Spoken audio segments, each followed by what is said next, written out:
and I brought our rollback. Okay, this is a 1988 Autocar. Okay, I bought it secondhand, basically off of a guy who used to haul cranes around with it, and he told me that basically this came out of Cheyenne Mountain. Okay, when it was being used, and it was inside most of the time in there. And he bought it and he used it here on the East Coast.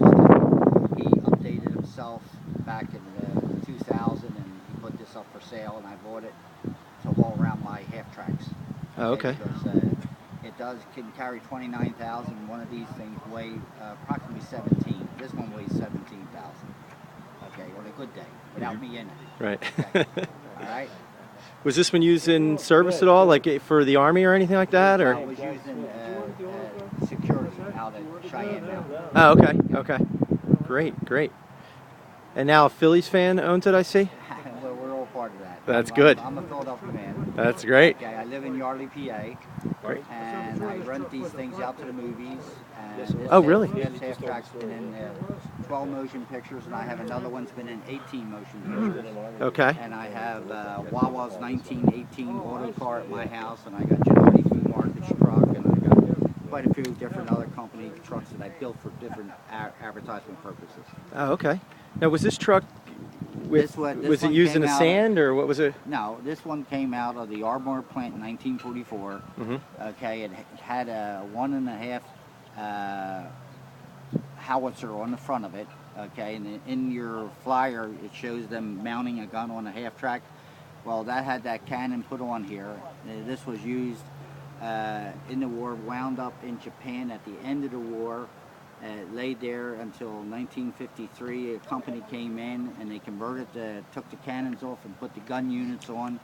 Then it was shipped to Korea in 3 of 53 and stayed there till the end of the war, and then was shipped back to Fort MacArthur, which is on the West Coast, and it was stored there and then sold to the general public.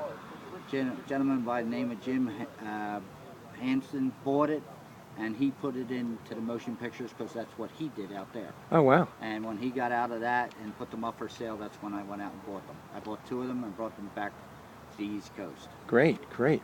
Just out of curiosity, like when they did that, when they got it out of Japan and sold it to the general public, how much did it go for back then? Just back then, I think it sold for about $25,000 because of the gun units that are on there. They're so rare. Yeah. Okay, to have that 50 caliber gun unit, and they were popular because of the jets coming in, and they could track a jet. They were fast enough to catch up with a jet flying by. Oh, wow.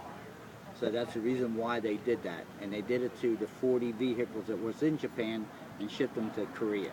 Oh, okay. Yeah, because just to ship something like that, like just back from Korea, you know? I mean, I know now with Afghanistan, we're leaving a lot of stuff there, right? Just because it's too expensive just to move it back. Well, what happened was back then, this was the main thing for shooting down airplanes. And even when that war was over, they still had that need, so they would ship them back and keep them, because this was the only thing, because the guided missiles and all that stuff wasn't really online right yet. Okay, and this was the only thing that could shoot down a jet. Oh, okay. It's like anti-aircraft, Right. like mobile unit. Yeah, and they were going to put these at all the bases on the West Coast and on the East Coast, and have these units stationed at each one of them bases so they could have that capability. Oh, okay. Great, great. Wow.